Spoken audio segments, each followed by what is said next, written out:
Ei, pessoas, tudo bem com vocês? Eu sou Luciane, sejam muito bem-vindos ao meu canal. Aqui a gente faz um estudo diário sobre as realidades do mundo espiritual, sobre a vida após a morte, mas principalmente sobre evolução moral e reforma íntima, e como as coisas do dia a dia nos afetam e como isso pode nos transformar se a gente permitir. A gente tem que fazer esse processo de reforma íntima, olhar para as nossas próprias sombras. Não é uma tarefa agradável a gente reconhecer os nossos defeitos, as nossas falhas, as nossas imperfeições. Isso desencadeia um monte de sentimento antagônico na gente. Às vezes a gente procura não pensar a respeito, para não entrar em contato com a dor, a gente se anestesia. Outras vezes a gente se culpa demais, outras vezes dá um nó na cabeça, mas é necessário. E é para a gente lembrar que por trás de uma grande sombra tem uma luz de igual tamanho. Então, quando a gente olha para nós e faz esse processo de reforma íntima, e se a gente não está gostando do que a gente vê, lembra que para cada defeito da personalidade tem uma virtude oposta na mesma intensidade.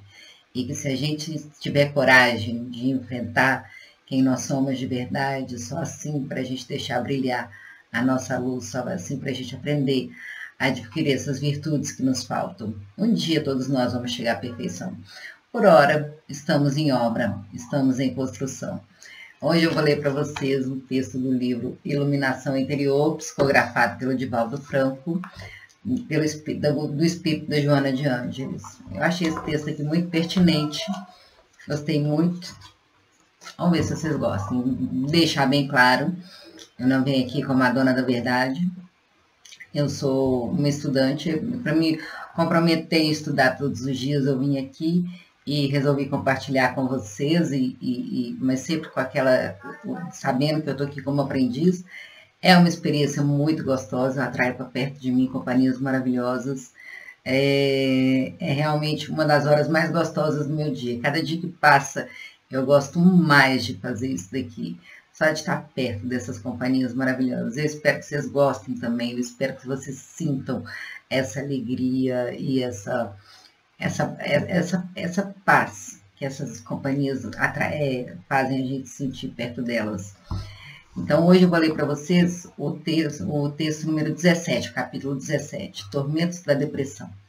Que é a coisa mais atual? Como é que a espiritualidade enxerga a depressão? Pois é, não eu acho que o maior erro que tem é separar espiritualidade da vida real.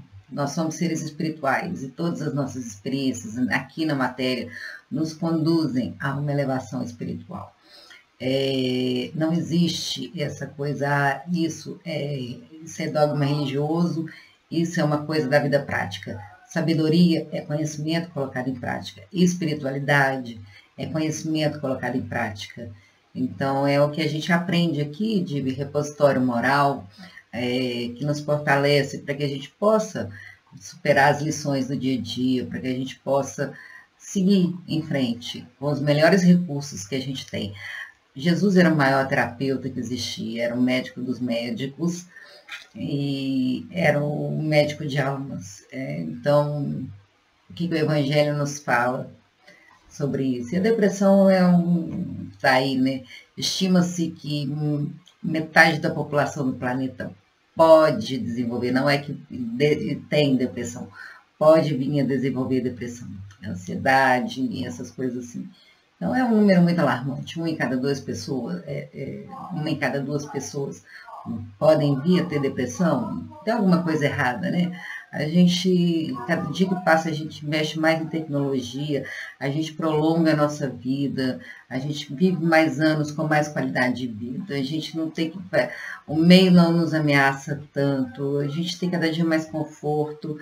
E por que quanto mais a gente tem, mais triste a gente está ficando? Tem alguma coisa errada. Então vamos ver o que a espiritualidade tem para falar sobre isso. Entre as aflições que martirizam a criatura humana, o transtorno depressivo apresenta-se com destaque na sociedade contemporânea. Conhecido desde priscas eras, alcança na atualidade índices muito elevados. Não é coisa recente a depressão, tá? A gente procura aí na história, a gente tem relatos de várias pessoas que passaram pela depressão. vinculada a diversos distúrbios orgânicos e psicológicos, assola entre os indivíduos equipados de conhecimentos científicos e tecnológicos, ou não, no entanto, destituídos de autocontrole, de autoidentificação. Não é o intelectual da pessoa, não é o que a pessoa tem, vai fazer ela ter depressão ou não. Pode pegar todas as pessoas, de todas as classes sociais, com todos os recursos. O que vai fazer a diferença é o autocontrole e a autoidentificação, saber quem a pessoa é. Confundida com a melancolia e a tristeza, não raro, trucida os sentimentos da sua vítima, empurrando ao suicídio indireto, mediante o abandono dos interesses existenciais ou diretamente, graças ao salto no abismo da alucinação. O número de pessoas que se matam por segundo é muito grande. Não é por segundo, acho que a cada 6 segundos alguém se mata. É um número assim absurdo. Eu só não tenho certeza se é 6 segundos, mas no mundo inteiro, né? Mas é um número muito alto. A vida é sagrada demais para as pessoas tratarem ela de forma leviana e se souberem para onde que os suicidas vão depois que eles tiram a própria vida. É uma epidemia de saúde mental. E assim, a depressão, ela leva as pessoas a isso. Elas querem fugir da dor. E não é esse o caminho, né? Toda dor, ela mostra algo sobre nós. E toda sombra tem uma luz de igual tamanho. É só a gente descobrir o que aquela lição quer nos ensinar. Os gregos identificavam-na como melancolia, em razão de acreditarem tratar-se do excesso de bilis negra, conceito apresentado por Galeno no seu estudo em torno dos 4 humores, lendária herança de Adão. No primeiro quartel do século XX, o eminente psiquiatra alemão Emílio Kraepelin, diante de pacientes que apresentavam manifestações psicóticas nas quais acreditavam encontrar-se com partes do organismo sem funções, a ponto de recearem alimentar-se para não se verem constrangidos à eliminação conforme se dera a ingestão, denominou esse quadro como estado de melancolia delirante. Eles tinham medo de comer, para não ter que evacuar. A tristeza, por outro lado, é uma emoção natural, em face dos problemas e dificuldades que se apresentam na existência de todas as pessoas, como decorrência de desencantos, de choques, de insatisfações, normalmente de curta duração. Anormal seria se a gente não sentisse tristeza. Muitas pessoas procuram se desconectar dos sentimentos que causam dor, que causam tristeza. Ainda mais hoje, que tem essa ditadura da felicidade, minha vida tem que ser perfeita. Gente, é normal sentir tristeza. Às vezes coisas acontecem que nos fazem sentir tristeza. A questão não é não sentir tristeza, não é não sentir nada. A gente não pode anestesiar os nossos sentimentos, porque tudo que a gente reprime cresce. E pior, a gente não vê como é que isso cresce dentro de nós, como é que a gente manifesta isso. Então, a tristeza, sentir tristeza é normal. E a gente tem que se permitir. Me dê vontade de chorar, chora. Ficou triste, ficou para baixo, peraí, pede licença para as pessoas. Gente, hoje eu não estou bem, me deixe mais sozinho no meu canto. Mas reergue, sente tudo que tem para sentir, mas dê espaço para a alegria voltar para a própria vida. Então, logo cessam os efeitos morbosos dos acontecimentos que a desencadeia, a tristeza. Cede lugar aos fenômenos normais do comportamento. É compreensível que existam as emoções de tristeza como decorrência imediata dos conflitos e dores que ocorrem no processo existencial, não afetando, porém, os sentimentos profundos de amor próprio, de vontade de viver, de ânimo, né? Em diversas ocasiões, portadores de alienação mental apresentam-se também como deprimidos. Alienação mental é uma pessoa alienada, né, que não vive na realidade, em razão de serem melhor aceitos, fugindo à realidade do problema que os atormenta. Então, a pessoa tem o problema, ela foge desse problema até que ela chega, ela nega, ela evita, e essas pessoas também se tornam deprimidas, porque elas não resolvem. E a gente acaba se tornando parte do problema, ao invés de parte da solução. A depressão, no entanto, é um transtorno mais profundo, no qual diversos fatores contribuem para a perda da afetividade, da alegria e para o mergulho no ensimismento, no total desinteresse pela existência. A pessoa simplesmente começa a existir. E é uma dádiva a gente estar aqui vivo, cada dia que nasce é uma oportunidade para fazer algo diferente, para construir novas memórias na nossa vida. E a pessoa, quando ela está deprimida, simplesmente passa. Os dias passam sem que a pessoa se permita ter sentimentos. Não é que se permita ter sentimentos, a pessoa não vê o tempo passar, ela perde o entusiasmo pela vida. E tá aqui na Terra é desafiador, mas é tão gratificante, né? A gente pode se permitir viver tantas experiências bacanas também, mas a gente tem que se permitir. A gente tem que se abrir para a vida, para que a vida traga as coisas para nós. E não é para ter aquele monte de coisa que sejam muitos que tragam muitas emoções, que deixam a gente lá em cima, eufórico. Não, é ter entusiasmo pela vida, é acordar, falar assim, não, que bom, mais um dia está começando, se encantar com as coisas pequenas e simples do cotidiano, é ser grato. A depressão, ela não fala aqui nesse texto não, mas ela é um grande egoísmo, que a gente olha tanto para a nossa dor, mas isso é da notícia do nosso egoísmo. A gente olha tanto para a nossa dor, para aquilo que a gente não tá legal na nossa vida. É claro que é orgânico também, tá? Mas desencadeia por causa dessa emoção do egoísmo.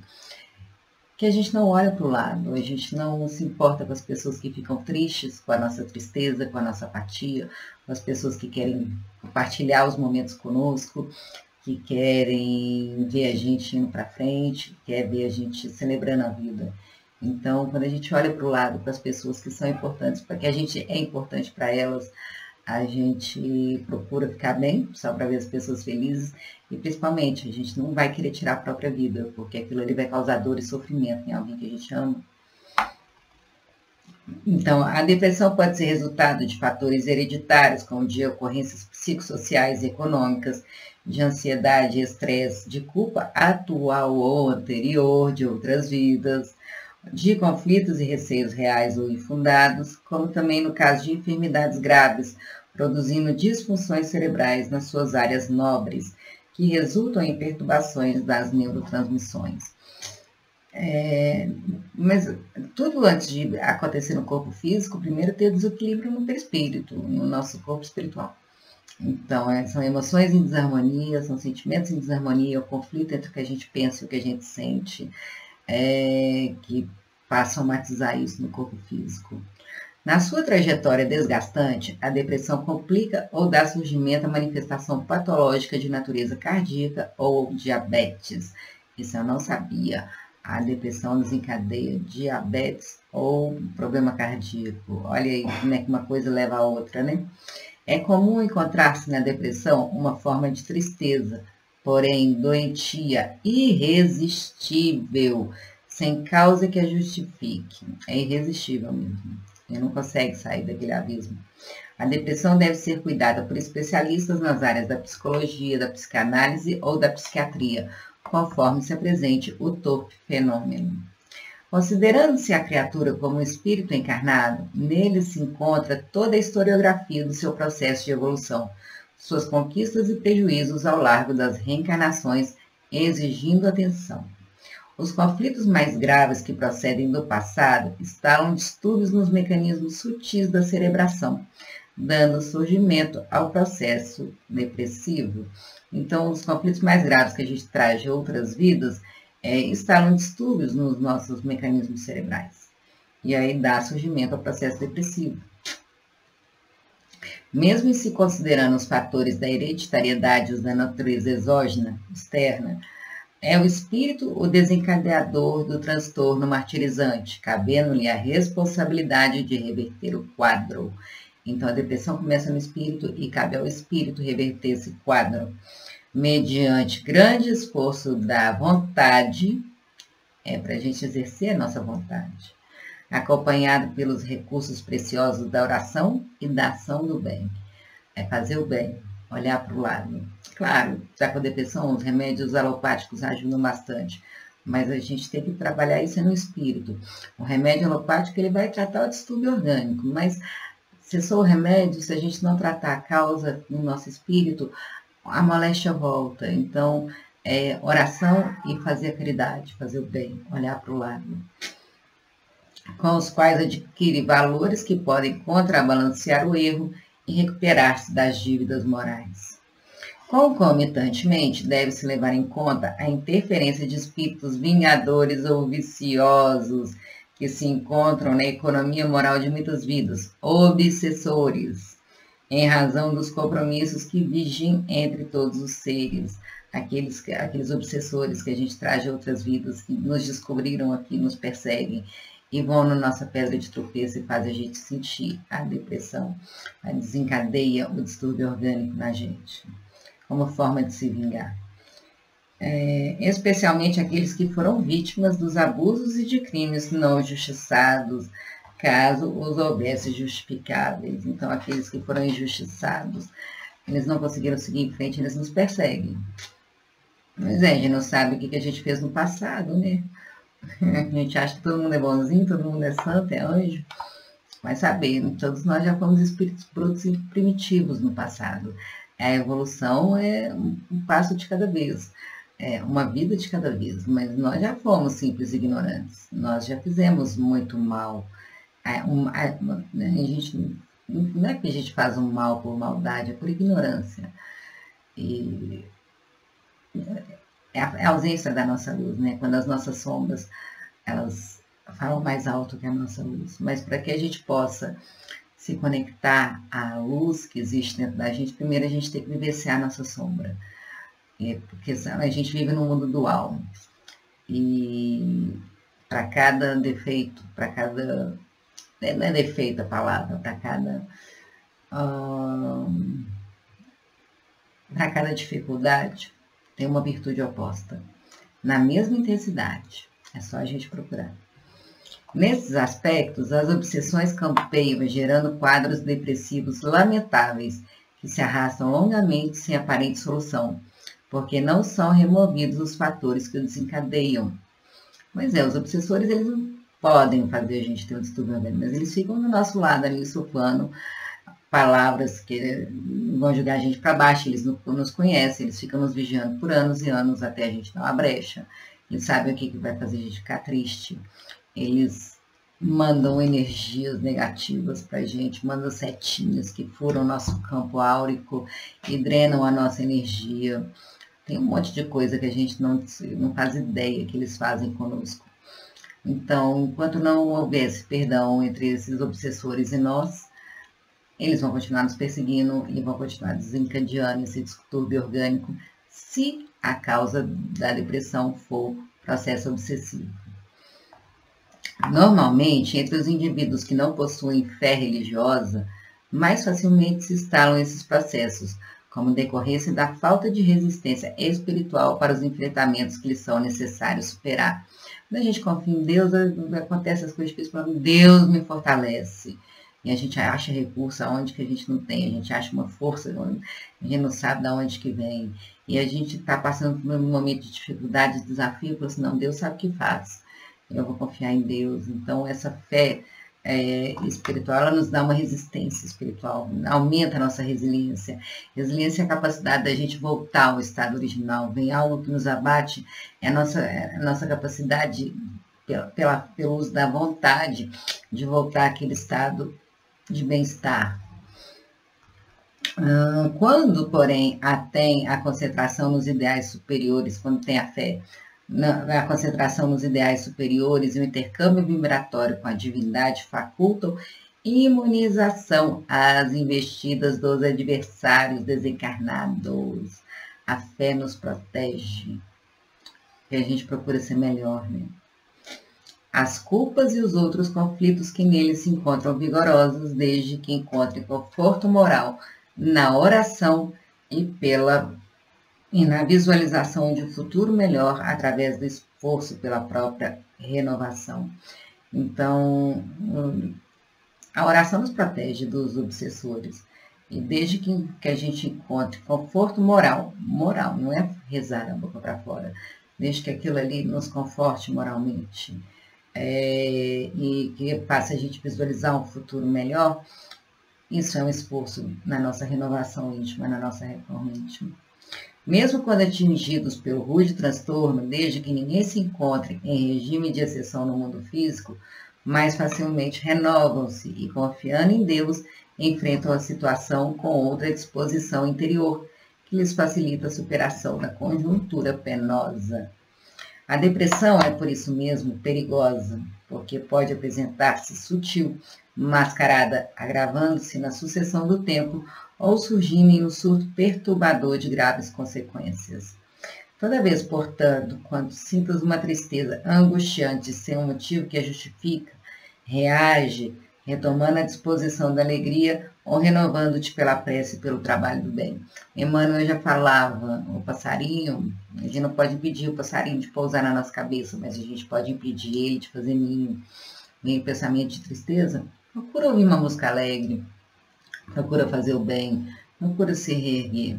Não fica no chão, não. Ninguém merece, nós não nascemos para ficar triste no chão. A gente veio aqui para... Nós somos filhos de Deus, nós somos um pouco de divindade também. A gente veio aqui para ser feliz e para brilhar a nossa luz.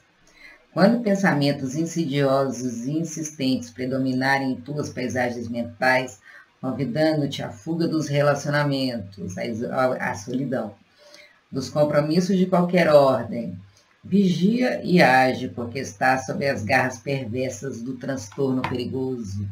Ele pode apresentar-se também através de episódios de insônia, de irritabilidade, de insatisfação, não apenas de melancolia e perda de autoestima, porém de cansaço prolongado e sem gênese que se fundamente. Claro, nem sempre tem esses sintomas de depressão, mas se aparecer esses sintomas, já começa a se vigiar, ver se isso é normal, para não deixar o processo ir muito longo e muito longe. Igualmente, pode surgir em períodos festivos, aniversários, datas alegres, celebrações convencionais do calendário, tornando-se sazonal ou em fases menos alegres, dias penumbrosos, invernos demorados. Ainda surgem organizações femininas pré-menstruais. Mulher, a gente oscila muito hormonalmente. Antes do parto ou depois, tornando-se perigoso pelo desencadear de alucinações e desordens de conduta. A depressão é rude prova por espírito que a deve enfrentar com galhardia, recorrendo ao arsenal terapêutico da medicina e do espiritismo.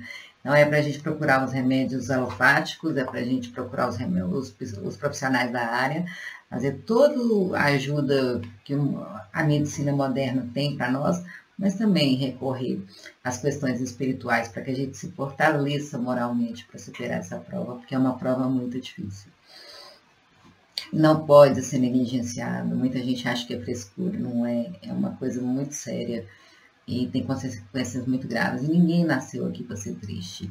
Para toda causa, para todo efeito existe uma causa, a gente tem que buscar a causa dessa tristeza, para que as pessoas tenham essa sensação de bem-estar, de plenitude, que é por direito de todos nós, é a nossa herança divina.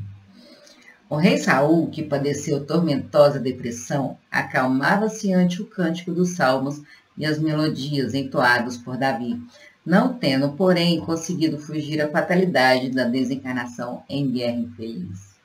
Depressivos célebres na literatura, na arte, na ciência, na tecnologia, em todos os ramos do conhecimento, sem resistências espirituais, derraparam no suicídio de hondo, buscando fugir das inomináveis sensações que os atormentavam. Enfrenta desse modo a depressão com coragem e valor, não fugindo da sua presença, nem procurando ignorá-la.